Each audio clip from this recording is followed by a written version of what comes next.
નમસ્કાર, હું કરણ જોશી. મિત્રો, તિરુપતિ બાલાજી મંદિર ભારતના પ્રમુખ તીર્થોમાંનું એક છે. દેશ અને વિદેશમાં પણ એની ખ્યાતિ ફેલાયેલી છે. તિરુપતિ બાલાજી મંદિર એના રહસ્યોને લીધે જગવિખ્યાત છે. લાખો લોકો દરરોજ ભગવાન વેંકટેશ્વરના દર્શન કરવા માટે ત્યાં આવે છે. પણ આ વખતે આ મંદિર એના રહસ્યોને લીધે નહીં, પણ એના પ્રસાદને લઈ અને વિવાદોમાં આવી ગયું છે.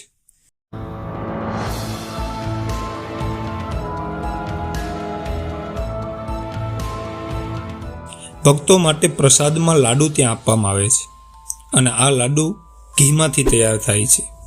હવે થોડા સમય પહેલા આ ઘીનું સેમ્પલ લઈ અને લેબમાં મોકલવામાં આવ્યું. જ્યારે લેબોરેટરીમાં એની તપાસ થઈ તો ખબર પડી કે જે ઘીથી લાડુનો પ્રસાદ બનાવેલો છે એ ઘીમાં માછલીનું તેલ અને જાનવરોની ચરબી ભેળવેલી છે. આ વાત સામે આવતા જ લાખો કરોડો લોકોની ભાવના આહત થઈ છે. ઘણા લોકોને તો હજુ પણ વિશ્વાસ નથી આવતો. લોકો કહે છે કે મંદિરના પ્રસાદમાં આવી અપવિત્ર વસ્તુ કેવી રીતે આવી શકે, અને એ પણ એવા મંદિરથી કે જે મંદિર વિશ્વનું સૌથી ધનાઢ્ય મંદિર છે. એમાં પણ હું આંકડા તમને બતાવીશ આગળ કે આટલું ધન મંદિર પાસે હોવા છતાં પણ આવી હલકી ક્વોલિટીનું ઘી વાપરવાની અને કરોડો ભક્તોની આસ્થા ઉપર ઘા લગાવવાની શું જરૂર પડી? આવું પાપ શું કામે કર્યું કે જેનાથી સામાન્ય માણસની આસ્થા ધર્મ ઉપરથી અને ધર્મ સ્થાન ઉપરથી પણ ઓછી થઈ જાય? પણ એ પહેલા જાણીએ કે ખરેખર બન્યું શું છે.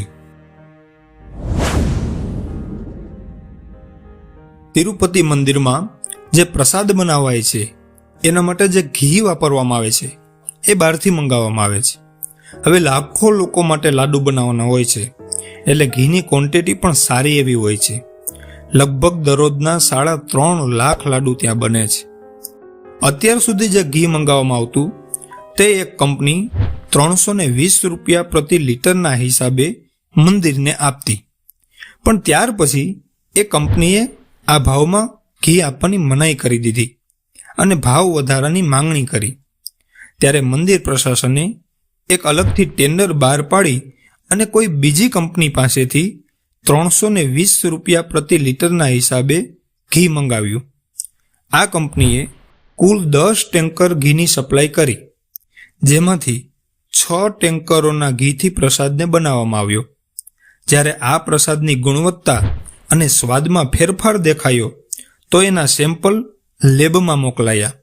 આ લેબ ગુજરાતની નેશનલ ડેરી ડેવલપમેન્ટ બોર્ડની છે. લેબના રિપોર્ટમાં ખુલાસો થયો કે ઘીમાં માછલીનું તેલ અને જાનવરોની ચરબી મેળવેલી છે. આ ખુલાસો થતાં જ મંદિર પ્રશાસને બીજી કંપનીનું ઘી બંધ કરી અને પાછું પહેલી કંપનીનું ઘી મંગાવવાની શરૂઆત કરી દીધી, જે હવે 478 રૂપિયા પ્રતિ લીટરના ભાવે ખરીદાય છે. મંદિર પ્રશાસનનું કહેવાનું છે કે પ્રસાદ હવે સંપૂર્ણ રીતે શુદ્ધ છે. કોઈ પણ શંકા રાખ્યા વિના બધા જ લોકો પ્રસાદને ગ્રહણ કરી શકે છે. સસ્તા ઘી માટે થઈ અને આ એક અમારી ભૂલ થઈ છે કે જેને હવે સુધારી લેવામાં આવી છે.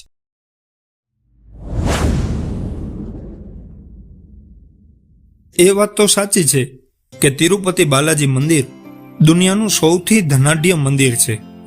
ટ્રસ્ટ પાસે રૂપિયાની કોઈ કમી નથી, તો પછી ભાવ ઘટાડવાની ક્યાં જરૂર હતી?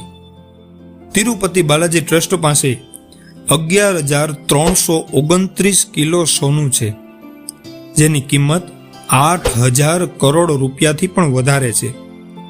અને આ ઉપરાંત પણ 18,817 કરોડ રૂપિયા કેશ બેલેન્સ છે. હર વર્ષે 1200 કરોડ રૂપિયાની આવક થાય છે મંદિરને.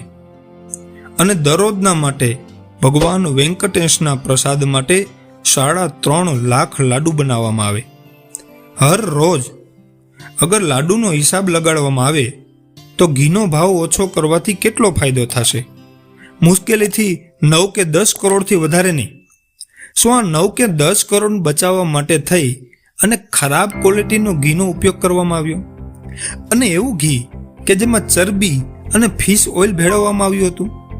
અરે પૈસાની જ કમી હોત તો ખાલી એક વાર જાહેર કરી દીધું હોત કે મંદિરને પૈસાની કમી છે, તો એક જ દિવસની અંદર આ દેશના લાખો કરોડો ભક્તો કરોડો રૂપિયાનું દાન કરી દેત. આ એક પાપ છે અને એ કોઈ ભગવાને નથી કર્યું કે ન તો કોઈ આપણા ધર્મએ કર્યું છે. અમુક લોકોની બેદરકારીના કારણે લોકોનો વિશ્વાસ ધર્મ ઉપરથી અને દેવસ્થાનો ઉપરથી ઉઠી જાય છે.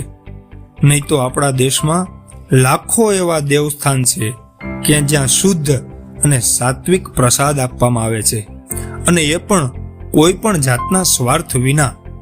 અને આપણી ગુજરાતીમાં તો કહેવાય છે ને કે ટુકડો ત્યાં હરી ઢુકડો.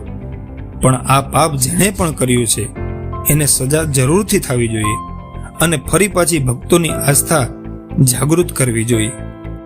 જય વેંકટેશ્વર.